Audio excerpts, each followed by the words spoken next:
نبی صلی اللہ علیہ وآلہ وسلم نے فرمایا جس شخص نے میری طرف کوئی ایسی بات ایسی حدیث منسوب کی جو میں نے نہیں فرمائی تو ایسا شخص پھر اپنا مقام جہنم میں دیکھ لے والعیاذ باللہ تعالی۔ تو یعنی نبی علیہ السلام کے اوپر جھوٹ باندھنا یہ جہنم میں لے جانے والے اعمال میں سے ایک عمل ہے۔ السلام علیکم ورحمۃ اللہ وبرکاتہ۔ صحیح بخاری صحیح مسلم، حافظ عمر صدیق ورسز انجینئر محمد علی مرزا۔ تو اس میں جو ہے بتایا گیا ہے کہ جس طریقے سے نبی علیہ السلام پر اگر جھوٹ بولا جائے تو اس کا کیا معاملہ آتا ہے، تو یہ ویڈیو اسی بیس پر بنا ہے، تو آپ ضرور دیکھیں اور جتنے سے زیادہ جہاں تک ہو سکے میری طرف سے جو بھی نالج آپ لوگ کو مل سکے میں کوشش کرتا ہوں دینے کے لیے، اور باقی اللہ سب کو ہدایت دے، اللہ صحیح راستہ دکھائے، آمین ثم آمین۔ دیکھیں جڑا حضرت معاویہ دا سخت ترین دشمن دنیا دے ہوتے کیڑا ہے، تو کئی بار دسیا ہے بیٹا، آپ بھی سننا، آپ تو انٹرنیٹ استعمال کرتے ہیں، دنیا میں سب سے زیادہ جو سخت دشمن ہے نا حضرت معاویہ کے، وہ یہودی ہیں۔ ہٹلر اور حضرت معاویہ دو بندے ہیں یہودی سب سے زیادہ ان کے مخالف ہیں۔ حضرت معاویہ کے خلاف جتنی بھی کتابیں عربی میں اردو میں چھپی ہیں یہودیوں نے ان کو فنڈ کیا ہے۔ یہ انصاب الاشراف جو بلازری کی ہے نا، جس کو پڑھ کر لوگ حضرت معاویہ کے دشمن ہوئے ہیں، دنیا میں سب سے پہلے اس کو یہودیوں نے شائع کیا ہے۔ اس کا مخطوطہ کا جو محقق ہے وہ یہودی ہے۔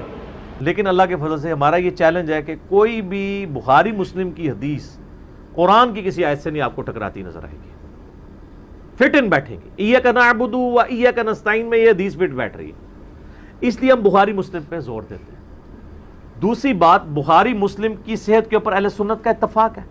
شاہ ولی اللہ دہلوی المتوفی 1172 ہجری، جنہیں بریلوی دیوبندی اہل حدیث تینوں مجدد مانتے ہیں، انہوں نے حجت اللہ البالغہ میں جو احادیث کے اوپر ڈسکشن کی ہے اس میں انہوں نے لکھا ہے کہ بخاری اور مسلم کی صحت کے اوپر امت کا اتفاق ہے کہ اس کی تمام متصل مرفوع احادیث قطعی الصحت ہے، اور جو بخاری مسلم کے ساتھ نفرت رکھتا ہے وہ اہل سنت میں شمار ہی نہیں ہوگا۔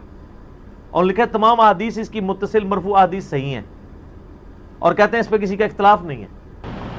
کئی شیعہ ہیں، میں آج کی نشست میں بھی اہل تشیع سے سوال کرتا ہوں، 40 سال حضرت معاویہ نے حکمرانی کی ہے، کتنے؟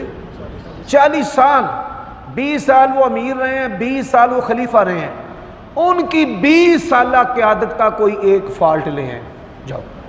کہ حضرت معاویہ اپنے دور میں حضرت عائشہ سے ملنے کے لیے آئے۔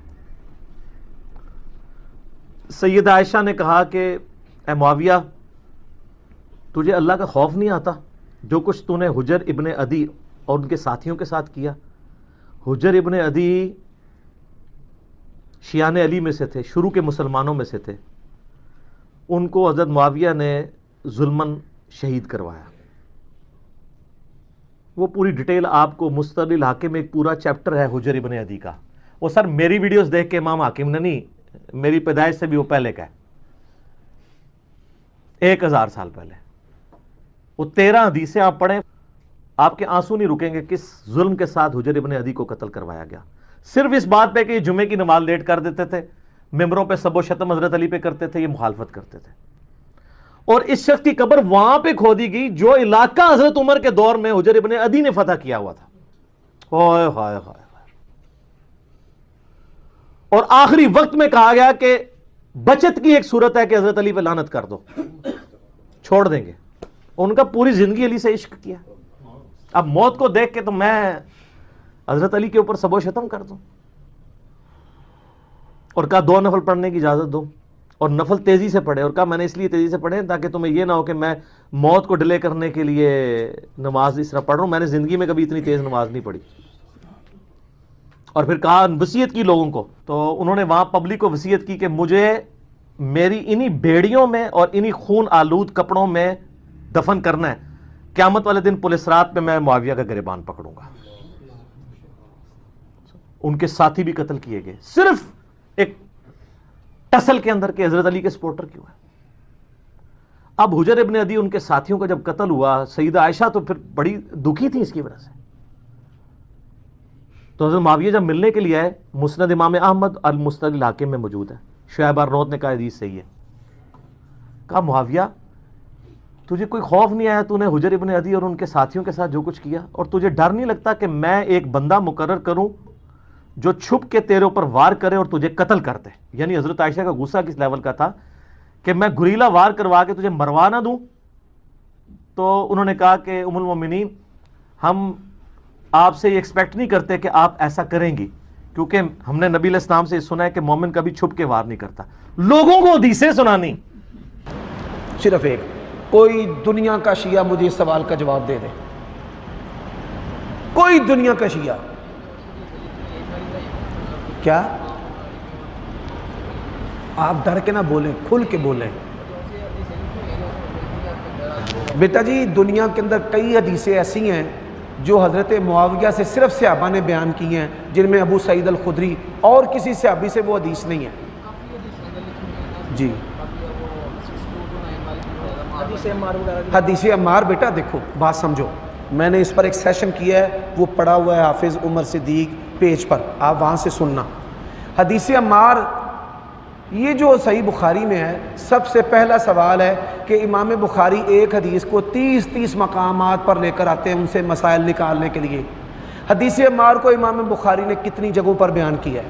پہلا اس کا جواب کوئی مائکا لال یہ جواب نہیں دے گا. آپ اسے پوچھیں حدیث عمار صحیح بخاری میں کہاں آتی ہے؟ اگر امام بخاری حدیث عمار حضرت معاویہ کے خلاف لے کر آئے ہیں تو یہ سچے، اور اگر حضرت معاویہ کے خلاف نہیں لے کر آئے بلکہ حضرت معاویہ کا انہوں نے فضائل صحابہ میں ذکر کیا ہے تو یہ جھوٹے. پھر دوسرا سوال ہے اس حدیث کے راوی جو صحابی ہیں وہ کون ہیں؟ میری طرف دیکھیں، یہ بڑا ٹیکنیکل سوال ہے. ون سائڈ ہے نا، آپ محمد علی جیلمی کو سنتے جائیں گے، آپ اس کی بات ہمارے سامنے کریں، ہماری بات اس پر کریں. آپ نے صرف 2 باتیں کرنی ہیں. پہلی بات، حدیث عمار صحیح بخاری میں کتنی جگہوں پر ہے؟ 3 جگہ پر. 3. امام بخاری حدیث عمار کو حضرت معاویہ کے خلاف لے کر نہیں آئے، حالانکہ ان کی عادت ہے ایک حدیث کو 5 جگہ پر، 10 جگہ پر، 28 جگہ پر، ایک حدیث کو 30 جگہ پر. یہ امام بخاری کی عادت ہے. اچھا پھر اس حدیث کے راوی صحابی کون ہیں؟ 2.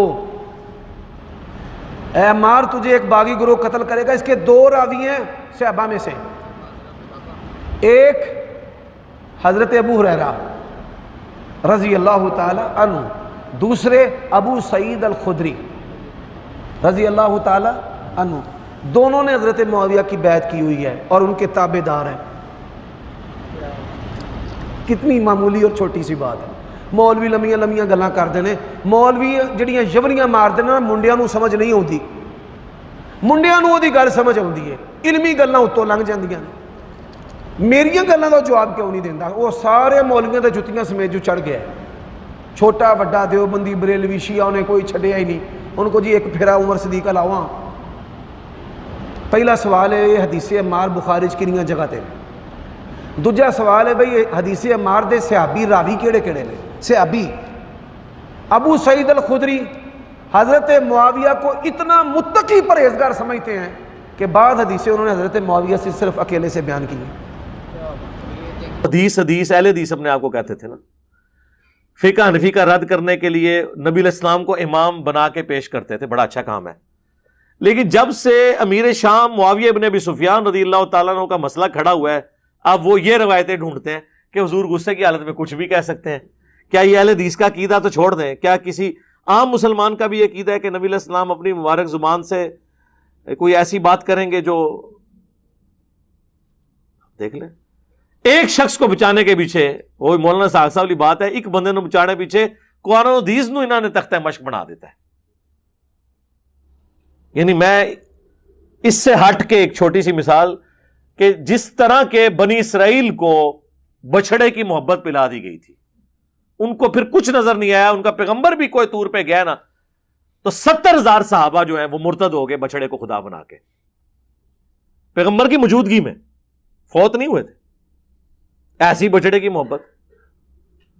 ادھر جو ہے اب یہ نہ ہو کہ جی میں نے وہ بچھڑے سے کمپیئر کروا دیا، ظاہر آپ کو ایک ایگزامپل کے طور پہ ایک بات کی جاتی ہے، حضور نے بھی ایسی بات کی ہے، مسند احمد میں حدیث ہے، اللہم لا تجعل قبری وثنا یعبد، اے اللہ میری قبر کو وہ بت نہ بننے دینا کہ لوگ اس کی پوجا کریں۔ اب حضور نے اپنی قبر کو بت سے تشبیہ دی ہے، تو اس کا یہ مطلب نہیں کہ ہم حضور کی قبر کو بت سمجھتے ہیں یا نبی علیہ السلام کو بت سمجھتے ہیں۔ تو یہ میں نے بچے والی مثال بیان کی، یہاں پہ بھی بنو امیہ کے چاہنے والے خام خواہ ایک بندے کے پیچھے اس طرح کی باتیں کرتے ہیں، تو یہ کرنے کی ضرورت نہیں ہے۔ نبی علیہ السلام مبارک زبان سے جو کچھ نکلتا تھا، جب تک کہ آپ اس کی کوئی خود سے ریمیڈی نہ فرما دیں کسی معاملے میں، آپ کو کوئی حق نہیں پہنچتا کہ آپ یہ بات کریں۔ اور رہ گیا جس بندے کے آپ بچانے کے لیے کر رہے ہیں، اس کے بارے میں تو یہ حدیثیں جو ہیں وہ تو علامات النبوہ والے چیپٹر میں ہیں، بخاری مسلم دونوں میں موجود ہے کہ حضرت اکرمہ تابعی کہتے ہیں کہ مجھے عبداللہ ابن عباس نے اپنے بیٹے علی ابن عبداللہ بن عباس کے ساتھ بھیجا اور کہا کہ تم دونوں جاؤ اور ابو سعید خدری سے جا کے ان کی حدیث سنو۔ اور ہم جب ابو سعید خدری کے پاس آئے، یہ بخاری میں بھی ہے، حدیث مسلم میں بھی، تو وہ اپنے باغ کو پانی لگا رہے تھے، تو پھر ایک جگہ آ کے بیٹھ گئے اور ہم نے کہا کہ ہم آپ کے پاس آپ کی حدیث سننے آئے ہیں۔ تو ابو سعید خدری تو ان 7 صحابہ میں سے ہیں جنہوں نے سب سے زیادہ احادیث روایت کی ہیں، حضرت ابو ہریرہ، حضرت عبداللہ ابن عمر، سیدہ عائشہ، انس ابن مالک، عبداللہ بن عباس، جابر بن عبداللہ اور ابو سعید خدری، یہ 7 صحابہ ہیں جنہوں نے زیادہ حدیث روایت کی ہیں۔ تو ان کو تو اتنی حدیثیں آتی تھی، انہوں نے کہا سنو، مسجد نبوی کی تعمیر کے موقع پر باقی اصحاب ایک ایک پتھر اٹھا کے لا رہے تھے، اور حضرت عمار ابن یاسر نے 2 پتھر اٹھائے ہوئے تھے۔ نبی علیہ السلام نے اپنے مبارک ہاتھوں سے داڑھی سے مٹی جھاڑی اور کہا وائے عمار، تجھے ایک باغی جماعت قتل کرے گی، تو انہیں اللہ اور جنت کی طرف بلائے گا، وہ جماعت تجھے جہنم کی طرف بلا رہی ہوگی۔ یہ بخاری میں بھی حدیث ہے، مسلم میں بھی، 2812 بخاری کی، 447 بھی بخاری میں، مسلم میں 7320، 7321، 7322 ام سلمہ سے روایت ہے، خود امیر شام معاویہ بن ابی سفیان سے روایت ہے، عمر بن عاص سے روایت ہے، عبداللہ بن عمر بن عاص سے روایت ہے، ابو سعید خدری نے وہ حدیث بیان کی۔ تو اب یہی وہ حدیثیں جو ان کو چبھتی ہیں اور یہ کہتے ہیں کہ جی وہ نبی علیہ السلام مبارک زبان سے ایسے ہی نکل گیا، نعوذ باللہ۔ کیا آپ کو ملنا ہے میرے بھائی؟ اللہ کے نبی پہ آپ ایمان لے کر آئے ہیں، تو آپ خام خواہ شیعہ کی ٹسل کے اندر آ کے ان تعلیمات کو تو نہ اس طرح ٹھکرانے کی کوشش کریں۔ ہم تو آپ کو صرف سمجھا سکتے ہیں۔ تو میں نے اس کے اوپر بہت پہلے یہ گفتگو کر دی تھی کہ یہ وہ حدیثیں ہیں جو صحابہ کرام بیان کیا کرتے تھے۔